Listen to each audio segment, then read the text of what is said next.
반갑습니다. 저는 한국에너지기술연구원의 라호원입니다. 아마 제가 올해 4월 달에 세미나를 한번 왔었던 기억이 나가지고 제가 이제 자료 만들 때 고민을 되게 많이 했습니다. 그리고 제목을 제가 줘야 돼가지고 제목 질 때도 어떤 제목으로 하는 게 좋을까 해서 뭐 아마 화학적 재활용 관련된 이제 그런 부분에 제가 이제 강의를 하는 거, 그러니까 하는 걸로 생각을 했고, 그래서 뭐 저희가 자원순환 경제 구축을 위해서 폐플라스틱을 이제 화학적 재활용하는 그런 기술에 대해서 이제 설명을 드리도록 하겠습니다. 앞서 말씀드린 것처럼 저희는 뭐 철기 시대, 뭐 청동기 시대, 석기 시대 이렇게 하면 지금은 아마 플라스틱 시대라고 보시면 될 것 같고요. 제가 이제 마트에서 찍은 겁니다. 네, 어마무시하게 많은 제품들의 플라스틱이 쓰이고 있고, 그리고 플라스틱이 주는 이제 편리함도 엄청나게 크다 이렇게 말씀드릴 수 있고요. 하지만 이제 플라스틱 쓴지는 지금 저희가 폴리에틸렌이 상용화돼서 나온 거는 1937년 정도인데 대량으로 생산되기 시작한 건 1950년도 이후거든요. 그러면 아직 100년이 아직 안 됐습니다. 네. 뭐 전 세계적으로 보면 뭐 아까 말씀드린 건 똑같은데 생산량은 뭐 20년 전보다 한 2배 정도 커졌다고 하지만 우리나라 같은 경우는 폐플라스틱 발생량만 보면 07년도 기준에 한 9배 정도 시장이 커졌습니다. 그래서 지금은 한 24년도니까 한 1100만 톤 정도의 폐플라스틱이 나오고요. 여기 보시는 것처럼 이제 전 세계 데이터 보면 전체적으로 한 9%만 재활용되는 걸로 이렇게 되어 있고, 우리나라는 요거보다는 이제 조금 더 높은 수준, 예, 아까 말씀드린 것처럼 이거 보시면 될 것 같고요. 이거는 그 신문에 나왔던 그 사진이고요. 고래가 비닐을 먹고 죽었습니다. 이렇게 되어 있습니다. 뭐 해양에 관련된 이제 그런 미세 플라스틱이나 아니면 해양 폐기된 이제 플라스틱 이런 것들이 이제 이슈가 되는 것 같고요. 결국 이제 플라스틱을 저희가 생산하고 소비하는 게 양은 이제 계속 늘어나고 있습니다. 근데 이거를 뭐 어느 단기간에 갑자기 플라스틱 생산을 안 할 수 있는 상황은 아닌 것 같고요. 그러면 이런 발생된 플라스틱을 좀 효율적이고 친환경적으로 처리할 수 있는 그런 기술 개발이 필요하다 이렇게 보시면 될 것 같고요.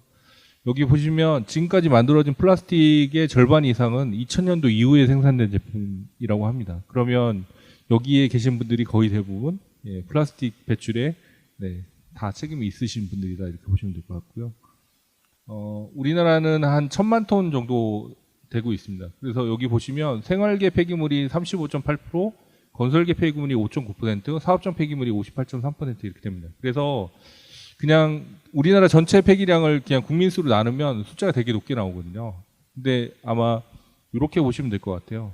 예, 생활계 폐기물하고 사업장 폐기물의 일부가 저희가 좀 기여를 하는 부분이다 이렇게 보시면 될 것 같고, 이렇게 해서 계산하면 1인당 폐플라스틱 소비량, 그러니까 플라스틱 소비량은 135kg 정도 되고요. 쌀 소비량은 한 65kg 정도 됩니다. 그러면 쌀 소비량이 한 2배 정도 플라스틱을 쓰고 있다 이렇게 보시면 될 것 같습니다. 제가 궁금해서 저는 이제 과학자니까 집에서 직접 실험을 한번 해봤습니다.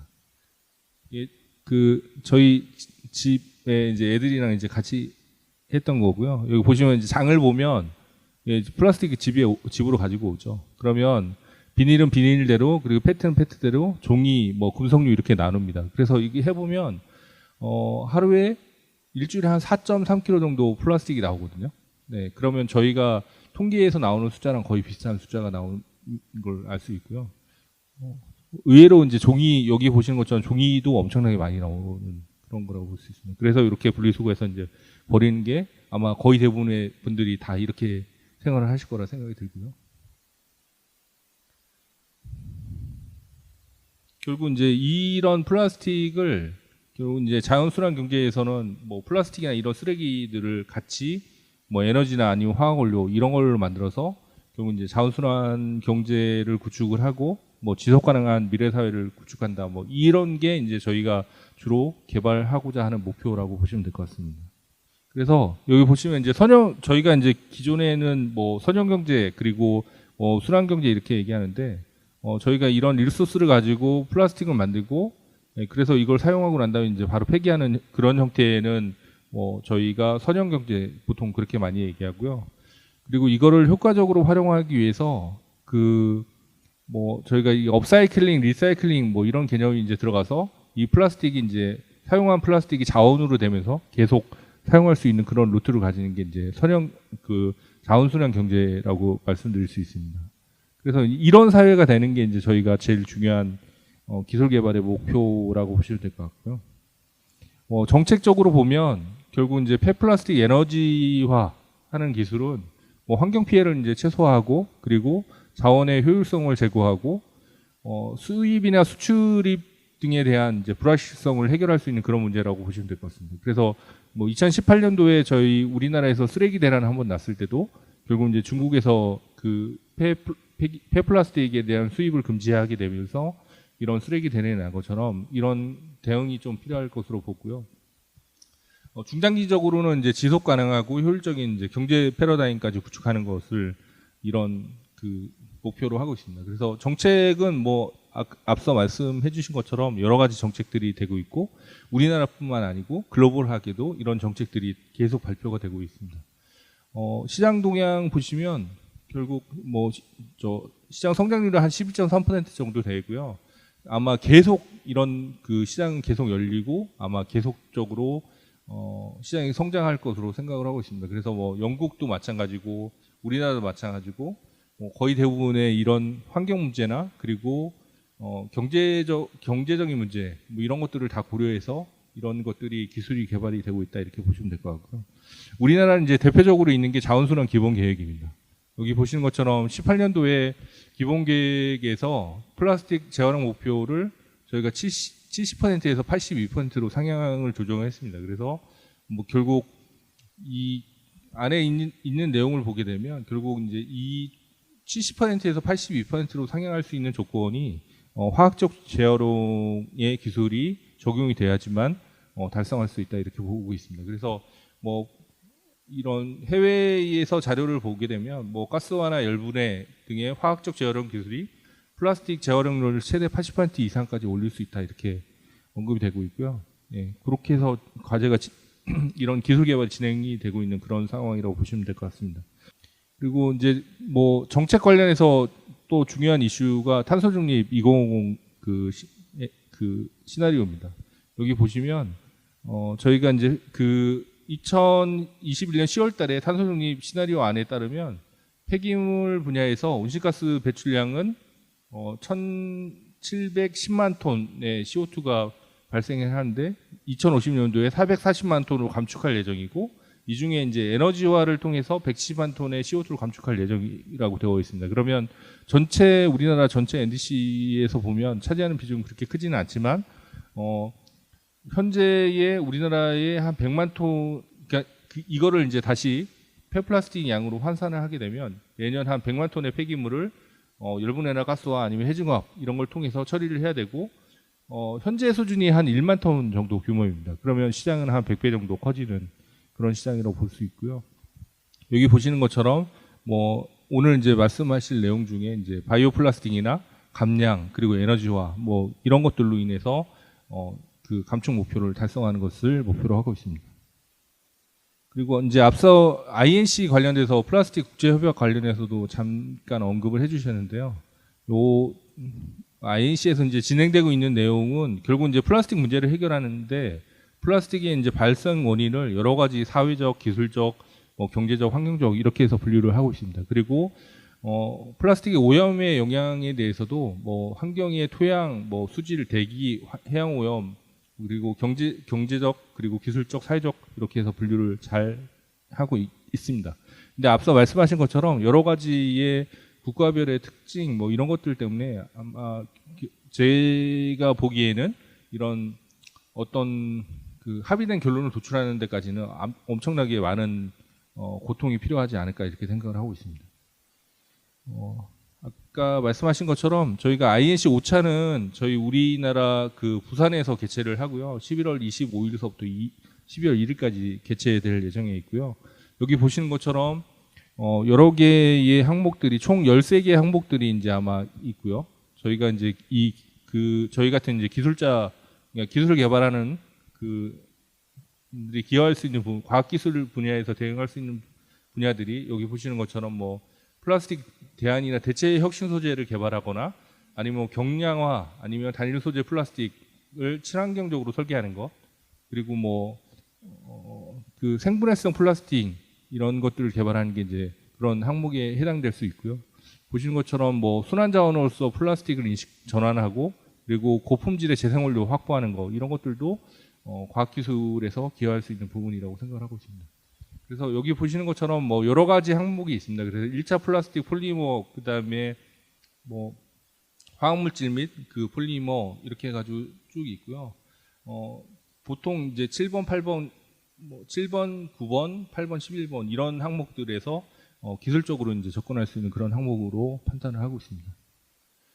보통 이제 플라스틱, 여러분들 이제 집에 플라스틱이 오기까지 이게, 그리고 제가 버린 플라스틱이 어떤 루트를 따라서 가는지를 이렇게 보시면 거의 대부분 이 석유화학 쪽에서 나온 이제 버진 플라스틱을 가지고 포장업체에서 가공을 하고요. 이게 이제 마트로 오게 됩니다. 그래서 제가 이제 집으로 물건을 사가지고 오면 버릴 때 딱 두 가지 루트로 보냅니다. 하나는 재활용, 하나는 종량제 봉투에서 버리게 되고요. 종량제 봉투 같은 경우는 거의 대부분 이제 공공에서 처리를 합니다. 아마 파란, 그 초록색 차가 와서 종량제 봉투를 가져가게 되죠. 근데 이렇게 되면 종량제 봉투는 거의 대부분 이제 공공지자체에 처리를 해서 아니 매립이나 아니면 소각 쪽으로 보내게 됩니다. 하지만 여기 보시는 것처럼 폐기물관리법의 시행규칙이 개정이 되면서 이런 종량제 봉투를 이제 파봉하도록 되어 있습니다. 봉지를 뜯어서 안에 있는 그 내용물들을 이렇게 분리하는 그런 작업을 거쳐야 되고요.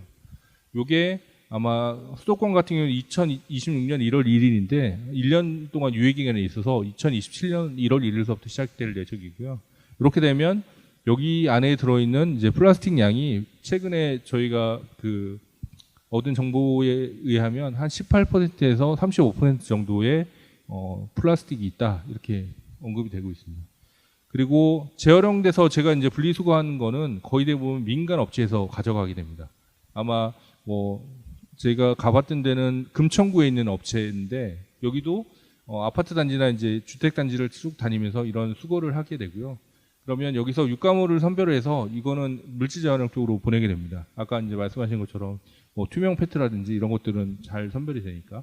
그러면 이제 나머지 잔재 플라스틱들은 수도권 매립증공사나 이런 쪽으로 가서 성형 SRF나 이런 것들로 만들어지게 되고요. 이렇게 되면 이제 나중에 열측 재활용으로 보내져서 하고, 아니면 일부는 또 매립으로 가거나 이런 상태로 가게 됩니다. 지금의 문제점들을 보통 보게 되면 분리배출하는 과정에서 플라스틱 선별장이나 재활용에 하는 쪽에서 재활용 불가능한 플라스틱이 되게 많이 늘어나고 있습니다. 그 이유를 보게 되면 여기 보시는 것처럼 이제 음식물이나 이런 것들이 오염돼 있거나 하면 재활용이 좀 어렵고요. 여기 보시는 것처럼 뭐 내용물 그 페트병 안에 이물질이 있다거나 아니면 뭐 금속 물질이 있다거나 이런 것들이 있게 되면 이제 재활용이 좀 불가능하게 되고요. 아까 말씀하신 것처럼 재활용 고려하지 않은 이제 생산 위주, 그러니까 그러니까 제품의 포장이나 이런 걸 위해서 이렇게 재활용 고려하지 않은 복합 소재 사용, 이런 것들이 되게 많고요. 최근에 아마 마트 가시면 저는 유심하게 보는 게 맥주 페트병이거든요. 맥주 페트병이 투명하게 바뀌었습니다. 예전에 이렇게 진한 갈색이었는데 진한 갈색 페트병이 재활용이 안 되기 때문에 최근에 투명하게 바뀌었고요.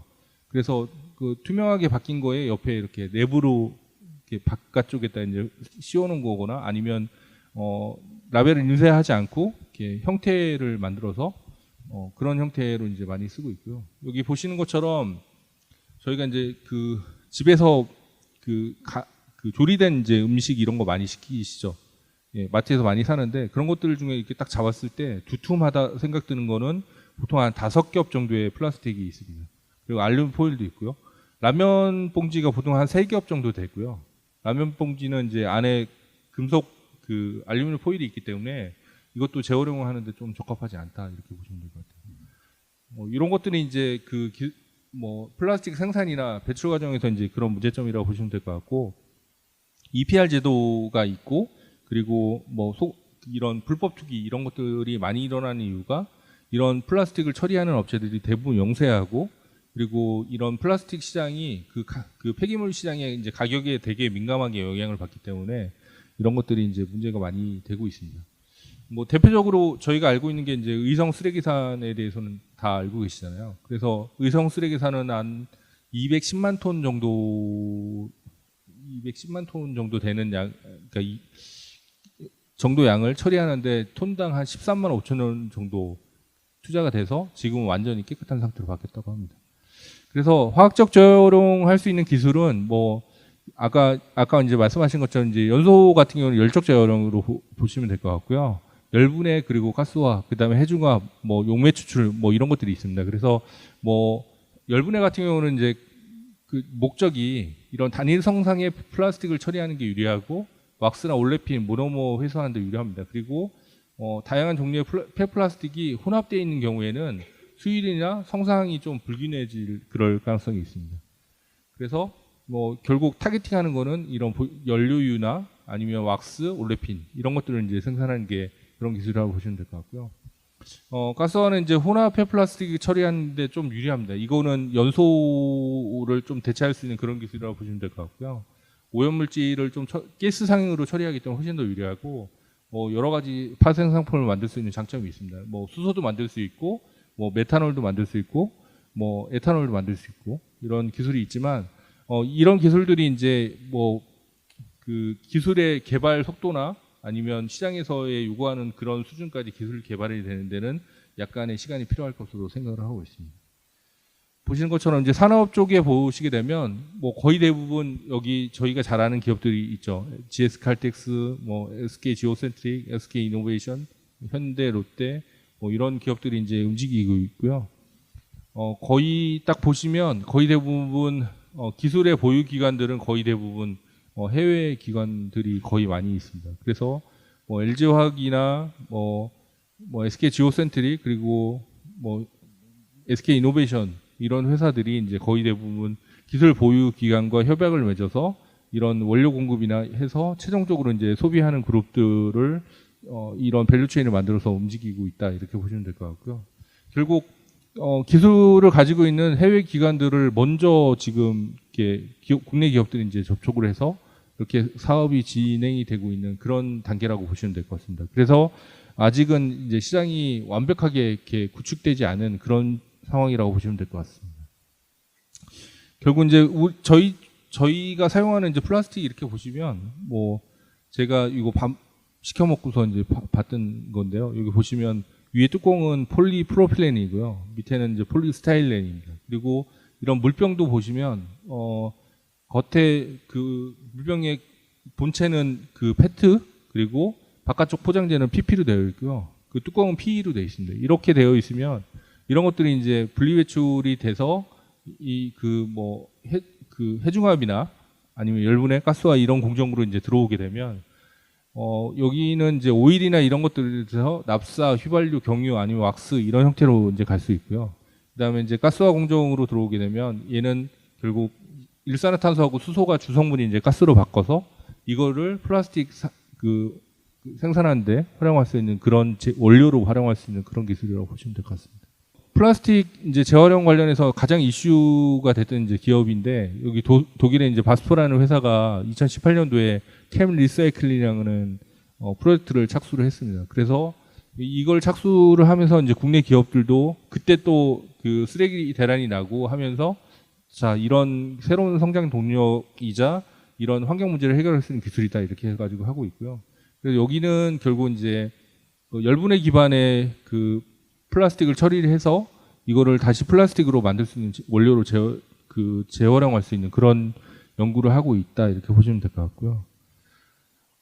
상용으로 쓰고 있는 이제 앞서 말씀드린 그 대기업들이 그 접촉해서 하고 있는 그런 회사들이 플라스틱 에너지, 아질릭스, 그다음에 무라 테크놀로지 이런 기업들이 이제 상용으로 국내나 아니면 글로벌하게 비즈니스를 많이 하고 있는 그런 기업들이고요. 아직은 그 국내에 아마 올해 연말에 무라 테크놀로지의 그 공장이 그 가동할 예정에 있습니다. 그래서 이 가동이 되면 아마 뭐 시장에 좀 영향을 좀 주지 않을까 이렇게 생각을 하고 있고요. 우리나라에 이제 들어올 수 있는 기술은 지금 두 가지라고 보시면 될 것 같습니다. 하나는 여기 보시는 것처럼 플라스틱 에너지하고 무라 테크놀로지가 국내에 플랜트를 건설하려고 준비를 하고 있는 그런 단계라고 보시면 될 것 같습니다. 그리고 이제 앞서 제가 말씀드린 것처럼 열분해가 있고 이제 가스화가 있는데, 열분해 같은 경우는 뭐 오일이나 이런 액체 연료, 플라스틱에서 액체 연료를 생산하는 게 목적이라고 보시면, 플라스틱을 이제 가스로 바꾸는 거는 가스화 기술이 있습니다. 그래서 폐플라스틱 가스와 관련된 이제 상용화 기술은 여기 보시는 것처럼 에바라 우베의 이제 에바라 우베 기술이 있고요. 그다음에 에너캠이라는 캐나다 회사가 있고, 서머셀렉트라는 스위스 회사가 있습니다. 그래서 이런 이제 실적을, 실제 플랜트가 가동되고 있는 그런 실적을 가지고 있는 회사들이 있고요. 그 열분해나 이런 거 대비 처리 용량도 훨씬 더 크고, 그러면 이제 하루에 처리할 수 있는 용량이나, 그러면 나중에 보면 이제 투자비나 이런 것들도 훨씬 높다, 이렇게 보시면 될 것 같아요. 그래서 이런 기술들이 주로 개발을 하고 운용을 하고 있다, 이렇게 보시면 될 것 같습니다. 저희 연구원은 이제 어떤 걸 하고 있냐 그러면, 기존에 이제 보통 킬름 반응기를 써서 열분해를 많이 합니다. 이 킬름 반응기가 깡통이라고 생각하시면 되고요. 깡통이 이제 계속 그 안에 이제 플라스틱이 채워놓고, 바깥쪽에서 그 외부에서 열을 공급을 하게 되면 오일이 생산이 되고, 그러면 기름을 만들고 나머지 이제 가스는 이제 바깥으로 반출하는 그런 형태로 되어 있는데, 저희는 이제 유동층 반응기를 가지고 바깥쪽에서 연소된 열을 안쪽으로 공급하고, 이 유동사 촉매가 왔다 갔다 하면서 효율이 더 훨씬 높은 그런 열분해 기술을 개발을 하고 있고요. 여기 보시는 것처럼 이제 대규모 처리가 가능하고, 공중의 효율이 높고, 왁스 성분이 최대한 적게 나오고, 탄화된 폐기물을 거의 없으면서 촉매 또한 적용이 훨씬 더 용이한 그런 공정을 개발을 하고 있습니다. 그리고 이제 저희 연구원에서 이제 하는 기술 중에 하나가 그 폐플라스틱 이제 가스화 기술이고요. 아까 이제 소장님이 말씀하신 것처럼 제가 그 투자 받으려고 여러 군데 다니면서 좌절을 받고 있는 그런 기술이라고 보시면 될 것 같습니다. 저희는 이제 플라스틱을 두 가지 루트로 생각을 하고 있습니다. 하나는 이렇게 성형된 플라스틱을 가지고 직접 가스화해가지고 이렇게 합성가스로 만드는 그런 루트를 생각을 하고 있고요. 또 하나의 루트는 열분해 공정에서 이제 열분해를 하게 되면 왁스가 많은 성분, 왁스 성분이 많은 이제 열분해는 보통 이제 적금 열분해유라고 합니다. 왜냐면 왁스는 이제 사용할 때도 거의 많지 않고, 실제로 이제 그 가격도 훨씬 더 낮을 것으로 판단을 하고 있습니다. 그래서 이런 것들이 이제 열분해유가 나오면 이 중에 이제 활용할 수 있는 고가의 이제 열분해유들은 이제 활용을 하고, 저희는 이제 왁스 성분이 많은 저가의 열분해유를 분류층 가스화기에서 합성가스 생산하는 걸 목표로 하고 있습니다. 그래서 저희가 이제 최종 타겟팅하는 거는 뭐 메탄올이나 아니면 납사, 그다음에 올레핀 이런 것들을 이제 타겟팅해서 기술 개발을 하고 있고요.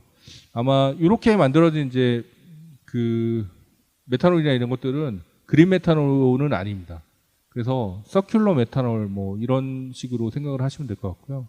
아마 수소로 따지면 그레이, 뭐 블루, 그린 있지 않습니까? 그러면 저희는 이제 블루 정도라고 보시면 되지 않을까, 이렇게 생각하시면 될 것 같습니다. 그래서 뭐 아까 말씀드린 것처럼 저희는 이제 TRL 7단계 수준으로 판단을 하고 있고요. 유동층 가스화기는 TRL 5 정도로 보고 있습니다. 그래서 저희가 이제 플랜트를 직접 설계하고 운영까지 하고 있는 그런 단계라고 보시면 될 것 같습니다. 최근에 이제 뭐 경제성 관련된 그런, 그리고 온실가스 감축 효과 관련된 이제 그런 것들이 있어서 아마 이거는 제가 자료에 따로 넣어드리진 않았는데, 저희도 이제 이런 거에 관심을 되게 많이 가지고 하고 있습니다. 하지만 이제 이런 폐기물이나 이런 분야에서는 경제성을 확보하는 게 상당히 어려운 문제가 있습니다. 왜냐하면 지역 간의 폐기물 이동이라든지, 그리고 폐기물의 가격, 그 다음에 이제 생산된 뭐 폐기물을 쓰다 보니 효율이나 이런 것들 문제가 있기 때문에 이런 것에 대해서 되게 좀 저희가 준비를 많이 하면서 이제 준비를 하고 있고요. 여기 보시는 것처럼 저희는 이제 가스화 기반의 그 올레핀 만드는 공정에 대해서 사업화를 준비를 하고 있는 단계에서 여러 개의 케이스에 대해서 연구를 진행을 했습니다. 뭐 WGS 공정을 쓰냐 안 쓰냐, 뭐 그레이 수를 투입하냐, 그린 수를 투입하냐, 이런 조건에 따라서 이제 영향이 있고요. 그리고 이제 온실가스 감축 효과 같은 경우는 뭐 WGS 사용하는 경우에는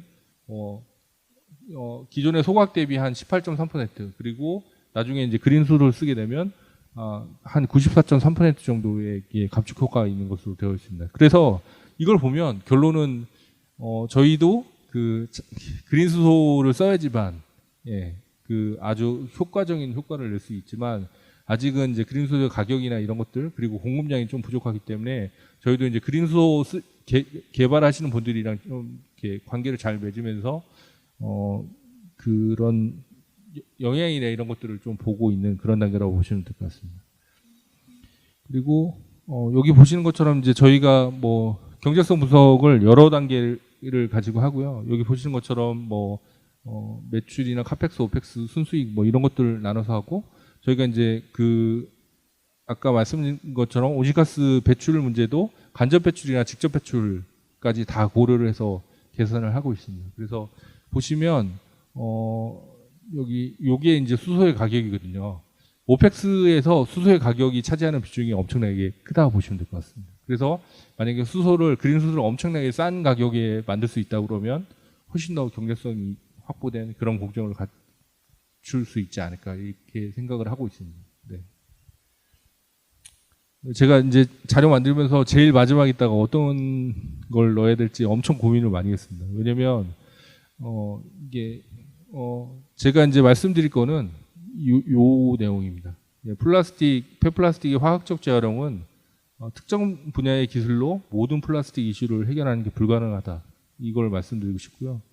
그래서 각 단계에 맞는 기술이 필요하다. 이게 이제 제가 드릴 결론입니다. 왜냐면 여기에 보시는 것처럼 뭐 폐플라스틱이 나와서 이게 1차적으로 선별이 돼서 선별된 플라스틱 중에 일부가 물질 재활용 가는 게 이제 프라이어티 넘버 1이라고 보시면 될 것 같고요. 그리고 이 중에 이제 열분해나 해중합 이렇게 해서 가서 이런 것들이 이제 케미칼이나 아니면 리퀴드 퓨얼 아니면 뭐 플라스틱으로 다시 갈 수 있는 그런 루트가 하나가 있을 것 같고 여기서 이제 비선별된 플라스틱 뭐 저희는 종말 폐플라스틱 뭐 아니면 뭐 그 선별 후 뭐 잔재물 뭐 이렇게 표현을 하는데 이런 것들은 기존에는 이제 연소를 통해 가지고 전기나 스팀 만드는 데 주로 많이 사용이 됐습니다. 근데 이런 것들을 이제 가스화를 통해 가지고 뭐 수소나 아니면 메탄올, 에탄올 뭐 이런 것들을 만드는 기술로 가야 되지 않냐. 그러면 이 중에 한 가지 기술이 없어도 이게 플라스틱 문제를 다 해결하지 못합니다. 그러면 적정한 비율의 뭐 가스화 기술도 필요하고 열분해 해중합, 그다음에 물질 재활용이 필요하지 않을까 이렇게 생각이 들고요. 물론 이제 시장 상황이 바뀌면서 아니면 뭐 여러 가지 상황이 바뀌면서 어떤 특정 기술이 이제 뭐 영역이 넓어질 수는 있지만 이런 기술들은 다 필요하지 않을까 이렇게 생각을 하고 있습니다. 지금은 이제 우리나라 같은 경우는 열분해 시장이 이제 제일 먼저 열렸고요. 이 시장이 이제 쭉 커지면서 나중에 이제 기술적으로 이런 쪽에 필요한 저희가 필요한 뭐 케미칼이나 아니면 저희가 필요로 하는 물질을 만드는 그런 기술들이 개발이 돼서 아마 시장에 뭐 일정한 비율대로 그 관리를 할 수 있지 않을까 이런 생각이 들고요. 이렇게 되면 저희는 이제 플라스틱 버릴 때 별로 고민 안 하시고 버리셔도 됩니다. 예, 모든 기술들이 다 버려진 플라스틱을 처리할 수 있다 하면 그냥 이렇게 아까 분리수거 안 하시고 버리시면 좋겠다고 하는데 예, 분리수거 안 하고 그냥 버려도 다 처리가 잘 된다고 그러면 저희가 플라스틱 쓰는데 그런 죄책감이나 이런 것들을 훨씬 더 줄일 수 있지 않을까 이렇게 생각을 합니다. 네, 이상으로 발표를 마치도록 하겠습니다.